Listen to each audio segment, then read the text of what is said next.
know Frosty's story. You know the tale of Rudolph the Red-Nosed Reindeer. These are real holiday classics, but not every Christmas special is worth viewing. Some people give their best attempt, and they just come a little short. Yeah, as in Mariah Carey, The New Kids on the Block, and Rambo gave it a shot, literally. I wasn't expecting to see people gunned down in a Christmas special, but if you stick with us on Pop Culture Paradise, you'll find out exactly what we're talking about. In a world where the it thing is always changing, sometimes you need a tour guide or two to help you find your way to pop culture's paradise. If you find yourself reminiscing or in need of a good recommendation, these two have you covered. And now, here's your hosts, Joey and Jeff. First things first that we're talking about here is the Mariah Carey All I Want for Christmas special. Now, this is like Disney, Pixar, DreamWorks, kind of lower tier bootleg. And the first complaint that I gotta toss out here today is, being lifelong friends with you, how could you make me sit through an hour and a half of this? An hour and a half, Joe. You know, I thought it could be good. I mean, Mariah Carey, seal of approval. She wouldn't put her name on a crappy product, would she? Oh, God, no. I went shopping. I said shopping. This was right in the holiday classics section. If you walk into Bull Moose, you'll see this right next to Home Alone. You'll see this next to It's a Wonderful Life. You'll see it next to the 4-pack, which probably has Frosty and Rudolph and Santa Claus is Coming to Town. Right. They've made songs into Christmas specials before. There's a cartoon special that's based off Grandma Got Run Over by a Reindeer. There is. That's a classic one. Now, this was specifically released in 2017, and essentially what it did for me was it answered the question, what does the you mean in All I Want for Christmas is You? Now, growing up hearing that song every single Christmas, like pretty much our whole lives, right? I always thought it was about a person. Mariah Carey was trying to find love from a person. But it's not. The song is actually written about a dog.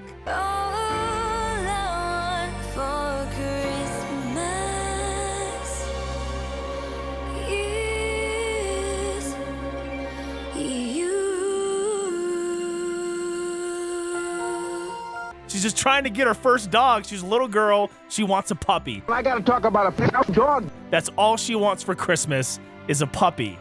Follow me in merry measure. I completely understood. And what I will say for this movie is it definitely nailed what it's like to take care of a puppy, especially one that's very rambunctious.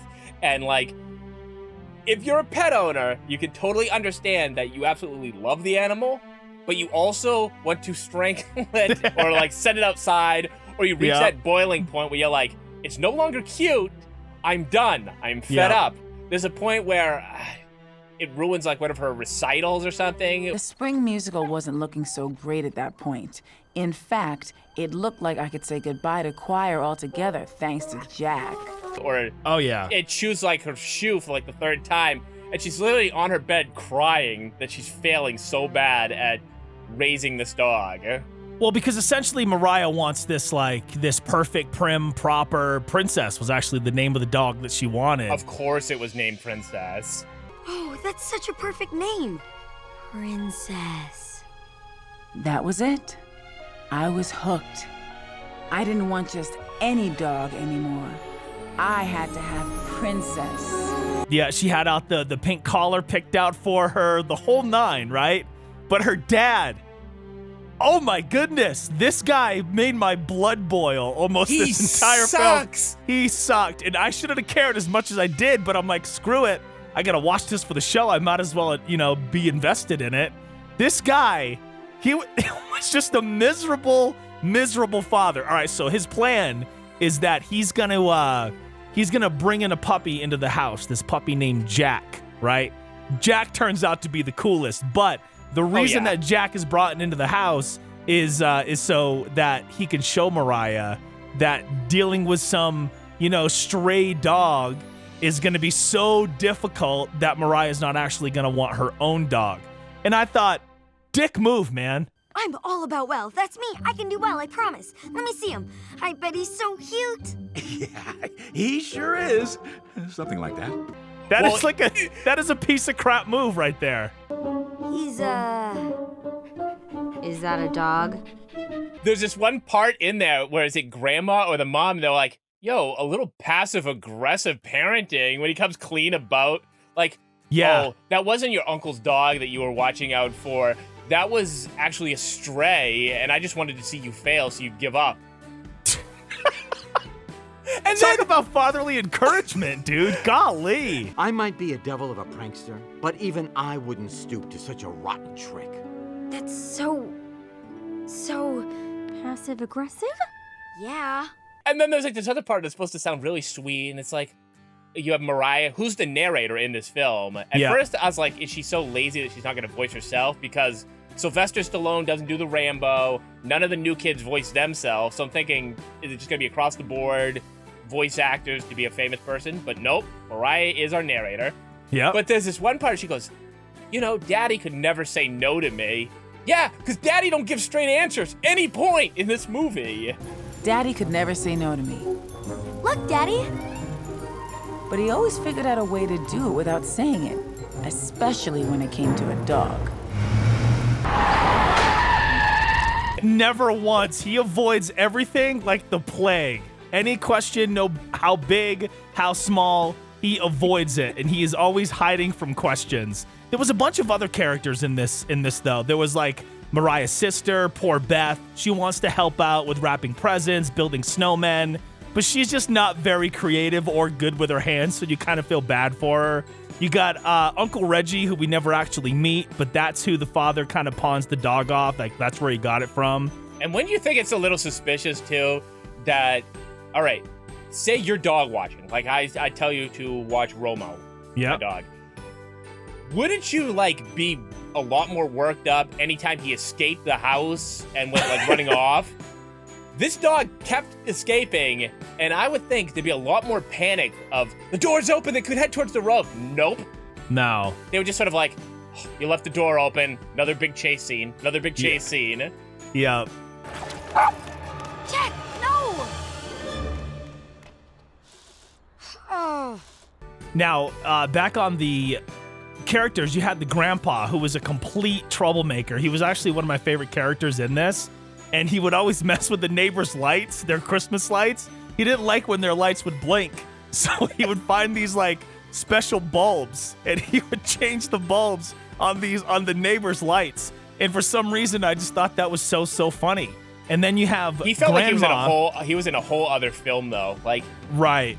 You know, Mariah's character is like this very perfect, prim, proper girl, doesn't break rules, doesn't get herself in trouble, takes all these extracurricular activities. Then every time you cut over to Grandpa, he's like in the middle of like hijinks. He's over at the neighbor's yard. He's like, no, I'm done with this light. I'm going to mess with their wiring. I'm going to break their stuff. And it's like, who is this guy? Yeah. Yes, yes, yes!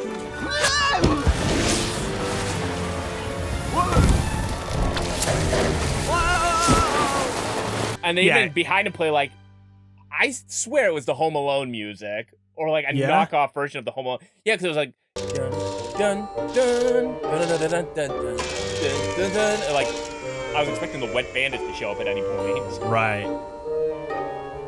And then you got Grandma, who is super sweet but also super tough. She is pro Mariah getting the dog, of course, because Grandma always is, right? I had to give it to Grandma. She knew how to work it. She really made a case for Princess. You can't use the dog allergy excuse this time. But at the same time, she's not afraid to hit her son with a stick while he's on a ladder setting up Christmas lights. Now, I just want to talk about how ridiculous even us talking about this is, because we are 35-year-old grown men, Joe. And for some reason, you convinced me to watch this. I was irritated that I had to watch it. And then, two, I was like, well, screw it. I might as well dive into it. And then in the end, there I am as a grown man, just sad as sad can be, because nobody can find little Jack, and it's your fault. Yeah, it was like, all right, this is silly. Keep calm, ladies and gentlemen. This is silly. Oh no, am I getting teary-eyed? Damn it! Everyone's so happy except for me tonight because I miss you. Basically, if you do anything dog-related, I'm a sucker for it. Same. And as soon as it's being a sad dog, or I want this dog, or damn it, I'm in. Yeah. I'm emotionally invested. As I'm watching, I said, this is the structure of a Hallmark or Lifetime movie, but for little kids. Because every beat in the movie, if you replaced with a boyfriend or a girlfriend, same thing. You are sort of handsome. Okay. Just a few days, and I'll have Princess. I can stand it. Yep. Like, I've been watching these Hallmark and Lifetime things. Obviously, you don't I won that Lifetime contest there. Yeah. But, all right, so she wants the princess dog. That's the ideal dog. But she's stuck with Jack. But as it's going on, she starts bonding with Jack. She starts realizing maybe Jack's a pretty good dog. I kind of like Jack, but I still want Princess. And then, well, you know what? Maybe Jack's the dog for me? And it even ends with a nice kiss between the two. The things you do for love. Just when I thought he was sort of, kind of cute, well, he would start acting like a dog.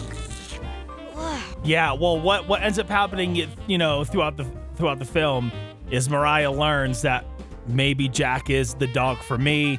There's a kid that's in the dog store, and he wants to buy Princess, and the dad has to say, "Hey, I'm sorry, somebody already put a deposit on this dog," but then it hits Mariah, and she says, "No, if you want her, you can have her. I already have a dog." And then the entire neighborhood. The entire neighborhood and surrounding neighborhoods, all her classmates, all of her teachers, everybody, they all get together with flashlights and they just take over the entire town trying to find Jack. Which Jack was kind of a dinkhole to all of them in some capacity, but you learn that's what puppies do. They don't know better. So no, they're very silly. This is kind of Lilo and Stitch. Yeah. Because Stitch is such a pain in the ass. Yeah. And then, he learns that Ohana means family. And then he realizes, yeah, this is my adopted family, even though I'm crazy, which is what Jack was the entire way through. Yeah, so they're all, scouring about the town trying to find Jack.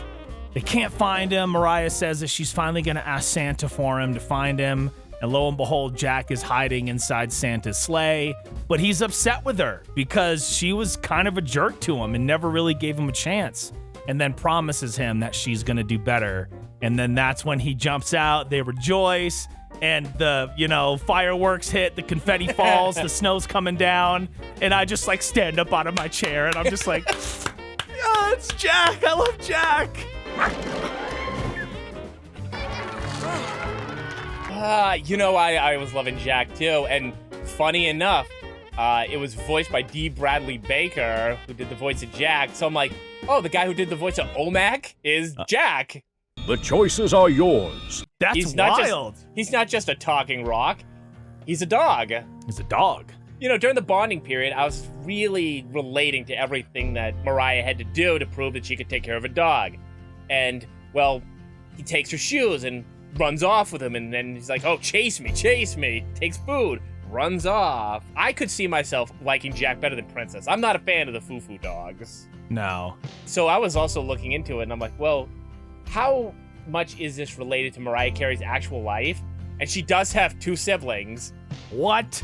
That were suing her as of 2 years ago, and they weren't a brother and sister, a younger brother and a sister. They were an older brother and a sister. Oh, gosh. So I'm like, that probably isn't going to make a very good Christmas special. No, that would make a better Christmas special. Bring on the drama.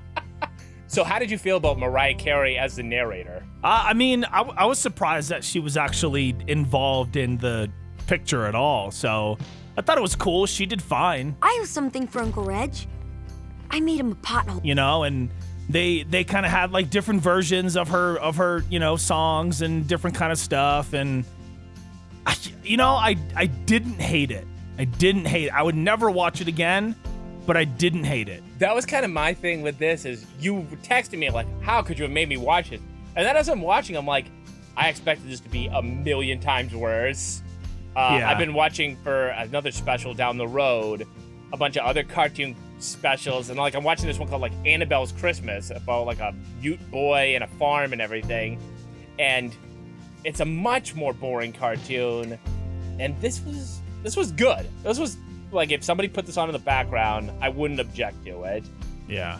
Now, how did you feel about Mariah Carey's character in this? Like, no, she was just your typical little girl, excited about Christmas, and very stable family for the most part. Though her dad is kind of a piece of crap.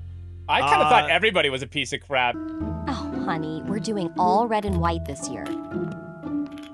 Because the mom with her OCD and like, there were parts in there where they started talking like, oh, well, we make her do this. But no, we don't make her. She wants to do this. But it's like, no, You're kind of forcing her. What does Mariah hope for? These are Mariah's goals. Maybe because someone told her they should be. Ow! And then you lie to her every year. And she's having like fantasies like, oh, maybe Santa lost my letter because apparently in the North Pole, they're really lazy with transporting their mail. Of course. When he came down the chimney with the puppy, the parents sent him right back with the puppy. Oh, no.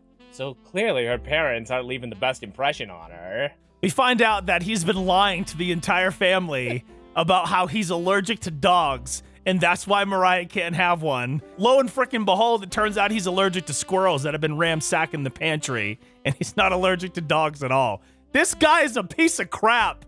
Turns out Dad wasn't allergic to dogs after all. Poor Mariah. And then she goes to school, and like, for some reason, her principal's all up in her business too. Is that your dog? I thought you said that wasn't your dog. He's not. Stop, Jack.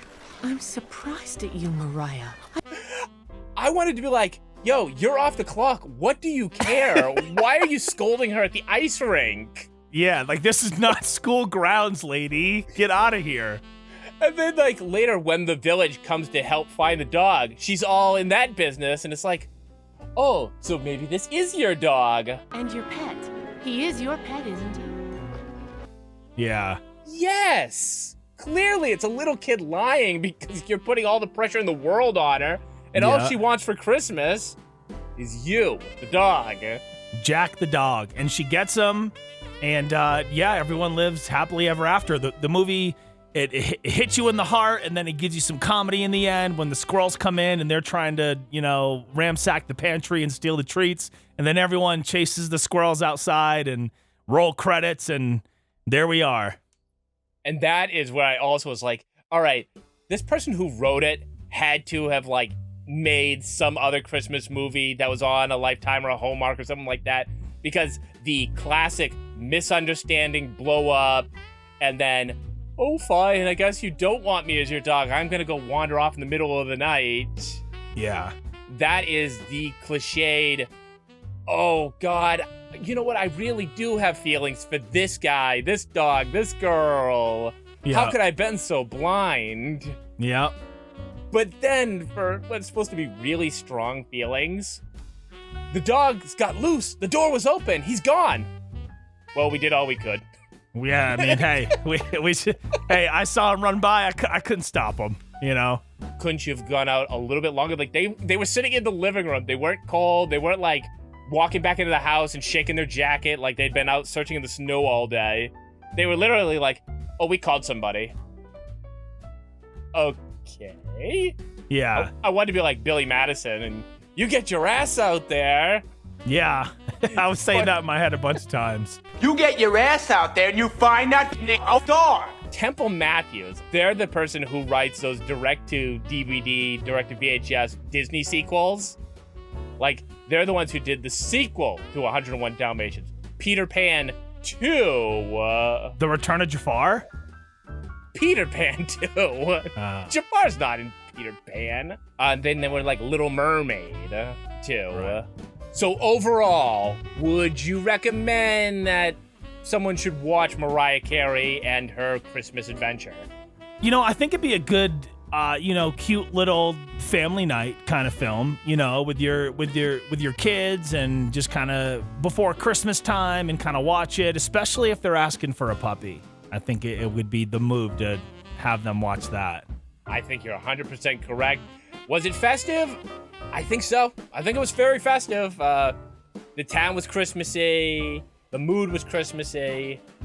And, Mariah Carey makes a hell of a Christmas song. And yes, even other Christmas songs that they jammed into the movie, where I'm like, wait, there's more than one Mariah Christmas song? Oh, no, there's 2 albums worth.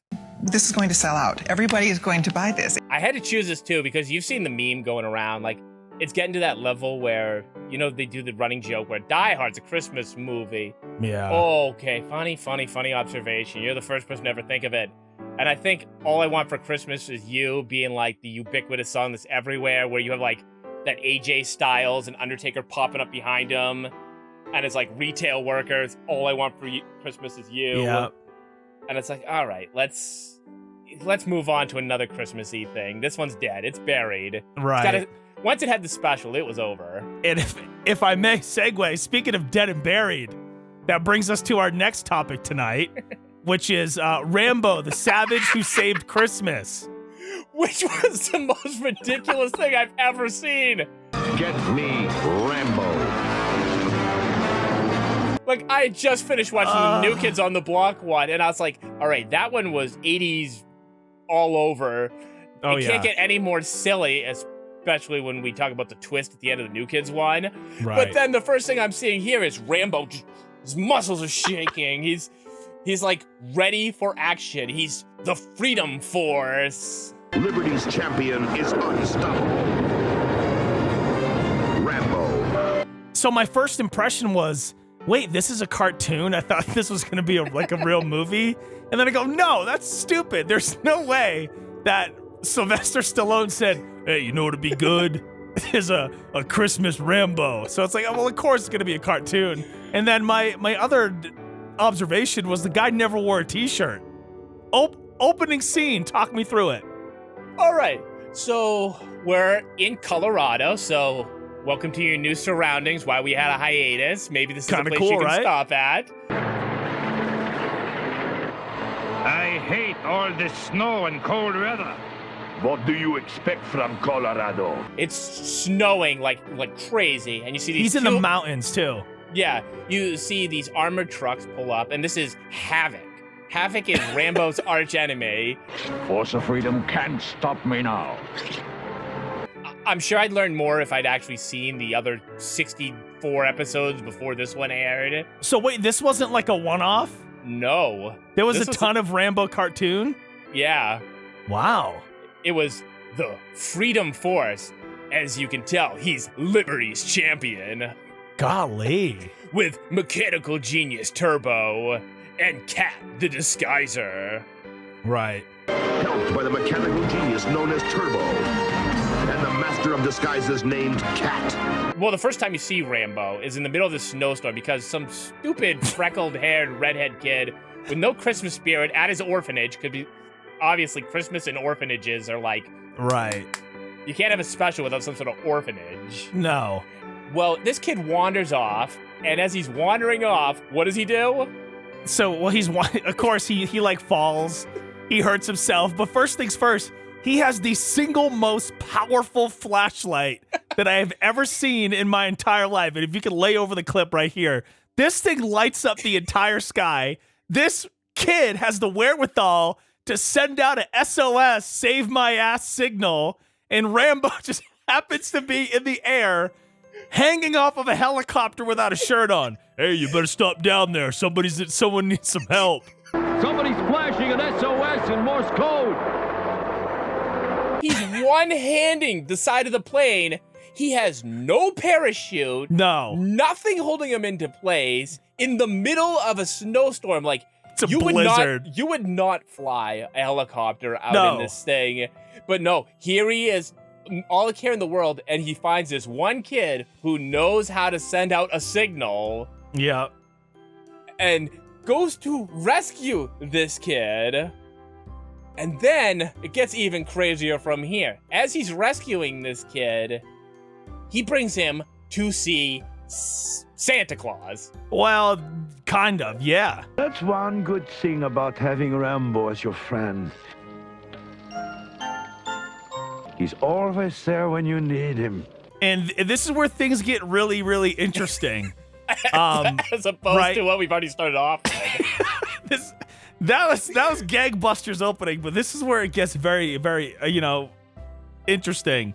Is he brings him to see Santa, and Santa, it turns out we've been wrong our whole lives. Santa delivers Christmas on Christmas because of Rambo. What'd you used to do, rob banks?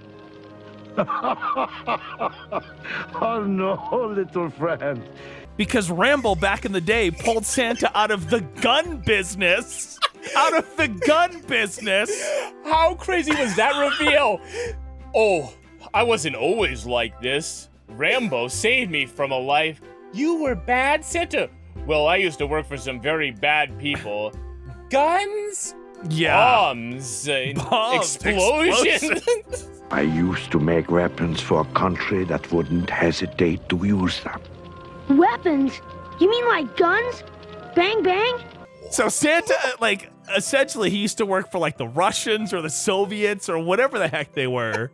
And, gosh, man, it just keeps getting better. Havoc decides, well, we need a bomb and arms maker. We will kidnap Santa Claus and force him to work for us. Yep. Finest rocket scientist who ever lived. Now he's going to work for Savage. Now, what I didn't understand was, all right, they were going to take Santa in, so why does 2 seconds later, gun action starts happening? They try to gun down Santa Claus. All of a sudden, mows down the front. Oh, yeah. Windows are blasted in. I'm like, this is a Christmas special for kids to watch. For children. Straight up machine guns just shooting down every window. But the kicker is the bad guy gets taken out by a skateboard, just straight up Home Alone style. Brilliant. I felt like every time there was a gunfight or any kind of action, everybody was so blasé, they could shoot, but they'd rather talk a little bit first. There was a part where Rambo's going down what looked like a children's slide, like a water park or something. Yeah. And the guy has his gun, and he's just, I could shoot, but I'm gonna hold for a second, and then he shoots. And it's like Rambo is literally trying to crawl up a water. Yeah, which is every bad dumb bad guy ever. I then spot that one of the Soviets or one of the soldiers has a claw hand. And then that leads us to Santa. He's been abducted. So they were after Chris. So now Rambo, he's going full combat mode, middle of the blizzard, mountains of Colorado, no t-shirt, only wearing a headband. He rips the top off a trash can, throws it down the hill, and jumps on it and starts sledding down the hill like you're playing the Ninja Turtle video game, all the way down to where the bad guys are. Oh my God. Yeah, and you're like, wait, that's not even a snowboard he's snowboarding on. It was a trash can. He takes a guy to the side of the vehicle and throws him down the side of the friggin' mountain. Yeah, that guy's very dead. And then there's the other part where there's a snow ski race there. They're on there. Yep. And the kid, he knocks the thing off. He has to go rescue the kid who's on one of these vehicles, pulls the two of them together, rips the kid off, and the kid, instead of being just panicked and terrified, he's just kind of like, oh my, wow. I got you, kid. Rambo, how do you not have hypothermia right now? No, he definitely does. That makes 2 I owe you, friend. Hey, what are friends for? So, Rambo returns, with the kid back to the orphanage, right? Merry Christmas! Merry Christmas. And then Santa gives all the kids gifts, and everybody's happy. And I'm over here waiting we better get a Thanksgiving version of this because it would be out of control. Oh my God. And you gotta love how the bad guy, he just leaves the rest of his crew and he's He's a general, I think his name was. And he's Yeah. like, peace. Don't think you escaped me for good, Chris Kaufman. I'll be back. Rambo just totally got to us and beat us, even though I gave specific orders that Rambo wasn't to come in here and rescue Santa. Everyone do your best to stop him. Nope, didn't work. No. Rambo can literally walk over logs. Like, oh yeah. He's just walking over the log. The thing isn't even rotating, isn't giving him any trouble. He made his own Frogger-like path to get in there. And dude, like, you always thought that, like, watching G.I. Joes as a kid, like, they were buff. Not even close to Rambo, dude. They had, like, specific close-up shots and angles of his just muscles. Like, he was the ultimate ass kicker, and he saved Christmas. And he's the reason that there is a Christmas. So I think this special was very festive in the kind of way that I don't want to watch it again because, like, it's super Christmassy, but I want to, like, show everybody and get their genuine reactions to what they just watched. So they, too, can look at Santa and be like, that guy in another lifetime could have been an arms dealer for the Russians. Yep. Well, I've been with Santa.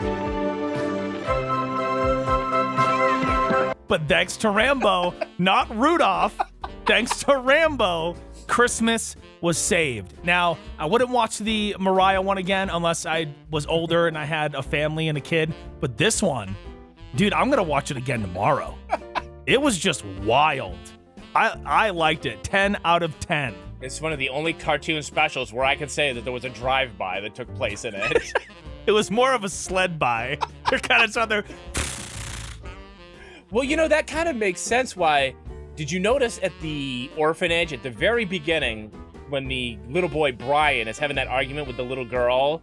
She's like shaking her candy cane box like the same way somebody who had like a smoking addiction would. Like, she is pounding a... Yeah. I'm like, are those candy canes or cigarette butts, little girl? How stressed are you right now? Yeah. And then we learned that the orphanage theme, it carries over into the third episode that you had me watch.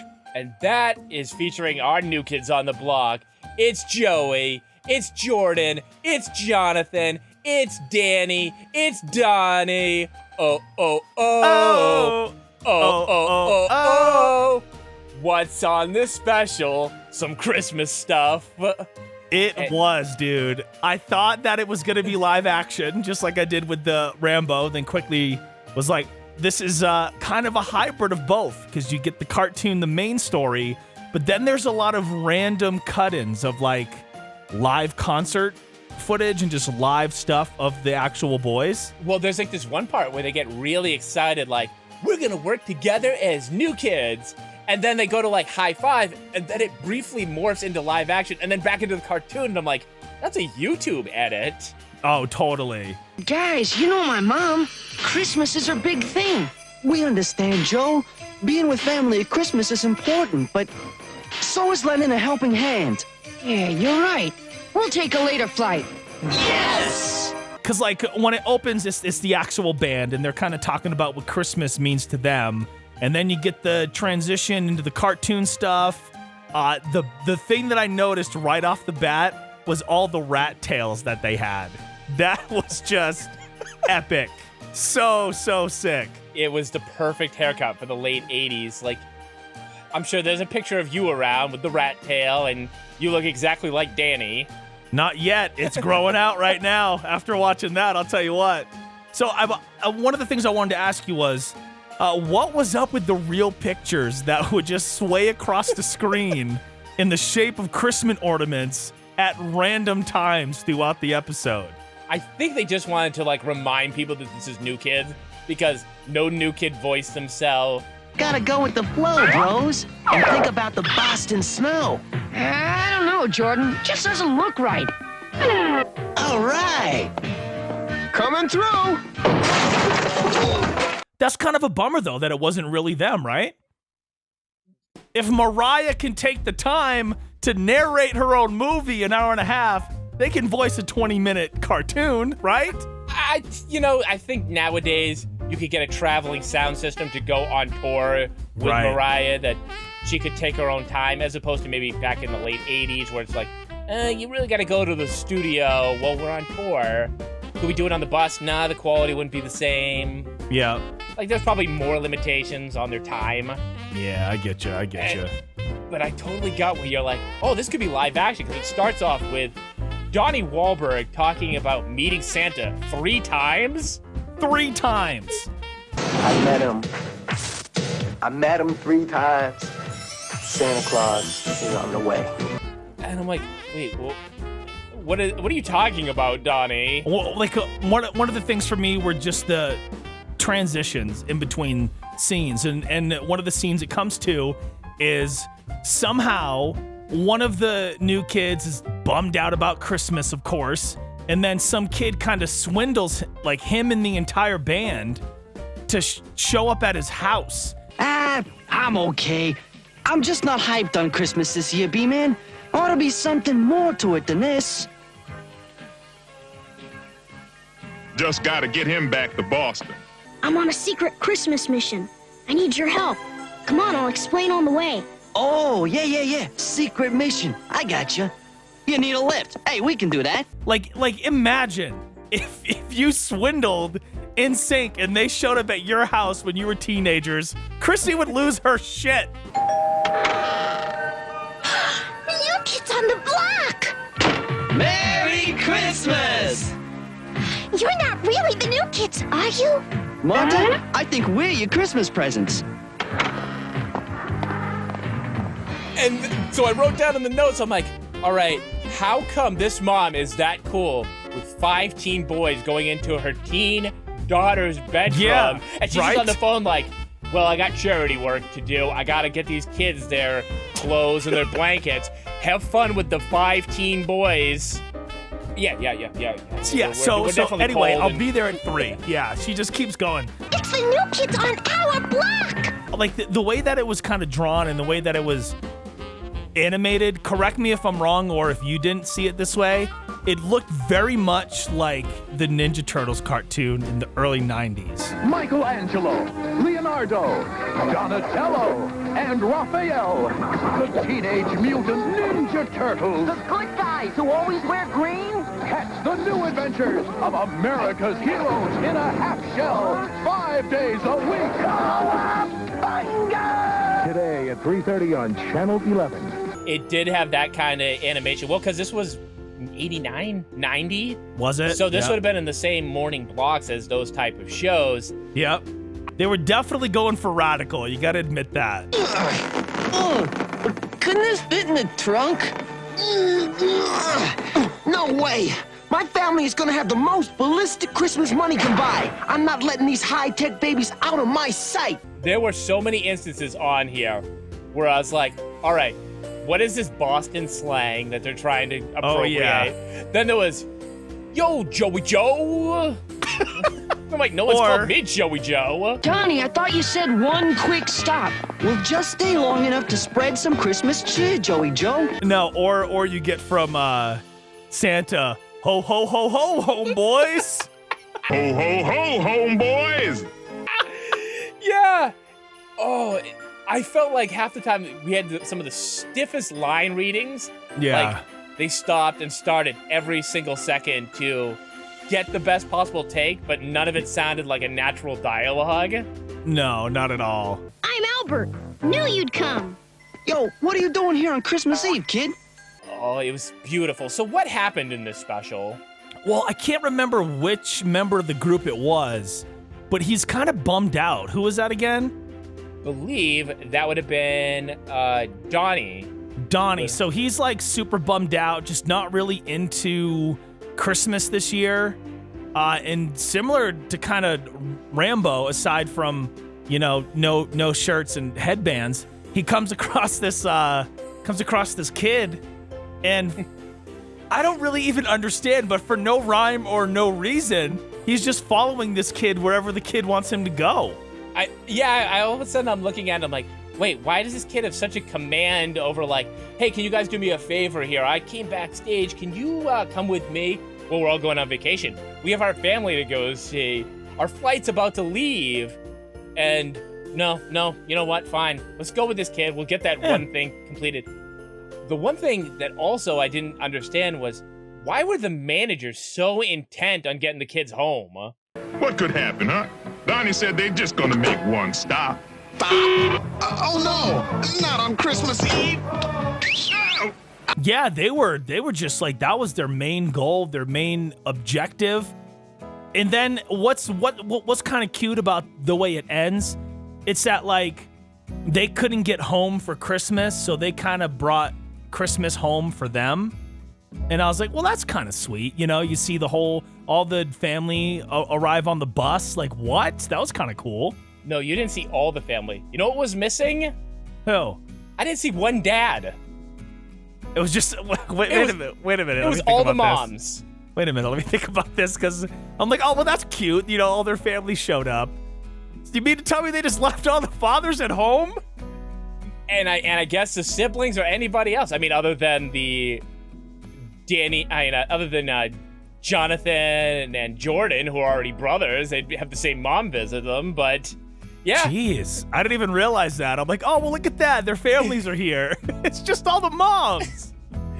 So this thing was definitely super radical. Like, it had all the hijinks, like, oh, we're gonna get each other crazy type gifts. One of them gets the glasses with the nose on it and the mustache.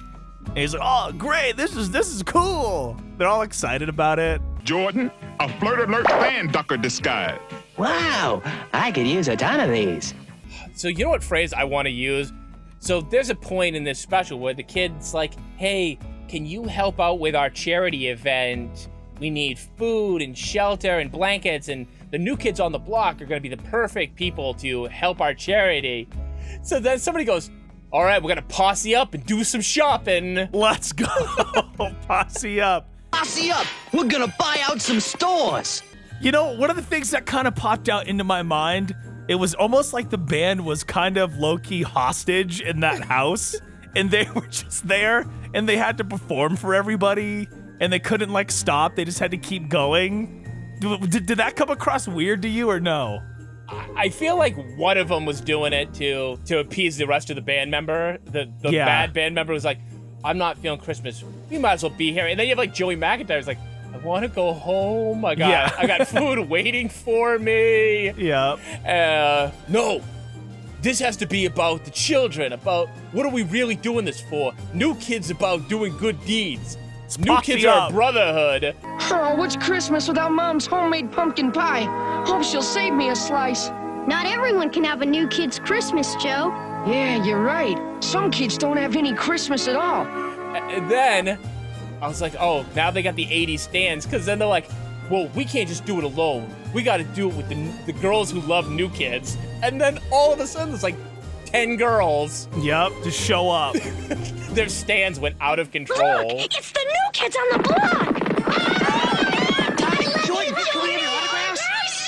Sure. New Kids fans are the greatest. Oh, yeah, it was wild. So you get them kind of in the end doing their big performance, and then I stand corrected. Their families didn't show up, just their mothers showed up. And that's to like reunite them for the holidays. And then we get a special live, like in real person, Christmas concert from the new kids. So I would be in the Christmas spirit from all this music and new kidsness. But what did I just hear like a minute before we went to this concert? We got a swerve, bro. If it weren't for this place, they wouldn't have any Christmas. Wow, Rosa really has this Christmas spirit thing down. Who you talking to, son? Where'd he go? It turns out that the kid that kind of set up this whole thing, like the main orphan, he's literally been dead the entire episode. And I'm what? Yeah, they're about to have dinner. Oh, he would have loved you guys. Everybody talking about him like he's not there, like we're not looking at him. My son Albert promised to always help me make Christmas better for the neighborhood, especially for the children.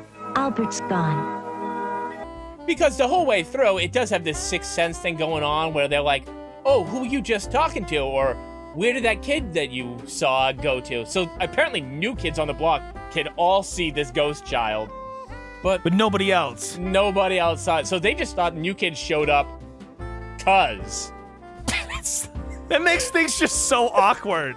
It's like, oh, it kind of cool. Like, oh, why would your randomly your favorite band show up to your house on Christmas Eve? Like, I don't know. They were doing it out of the goodness of their hearts. They're good men.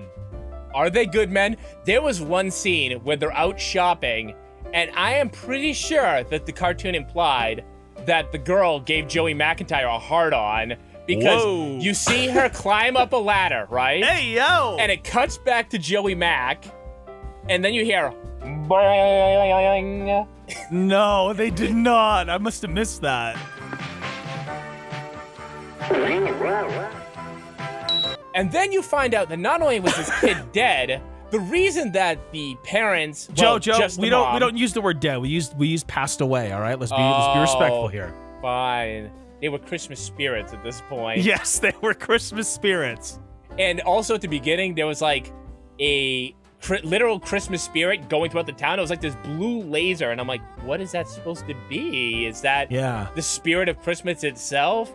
Well, not only was there an angel in this town, but I'm pretty sure this Italian-looking, mafia-looking guy was Santa all along, because when it reveals, like, they're not going to be home in time for the holidays because they did this good deed, then the little kid angel's like, well, maybe they'll get exactly what they want.